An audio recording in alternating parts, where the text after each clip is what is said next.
Hello friends, welcome to our YouTube channel. Friends, in this video I am going to tell you about how to fix automatically turn off problem in your Mivi earbuds, and this feature applies on all the Mivi earbuds. So let's start the video friends. So if you are just connected to your earbuds and one earbud or two earbud is automatically disconnected, so you have to check from your smartphone whether your one earbud is not charged properly.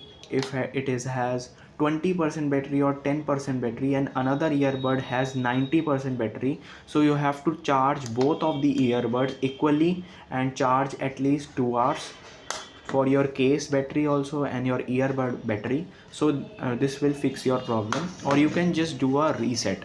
Long press these two touch sensors, so this will reset your earbuds and then you can connect it from your smartphone and your problem will be fixed. I hope you like this video. If you like this video, then subscribe to our YouTube channel for more helpful tips and tricks videos. See you next time.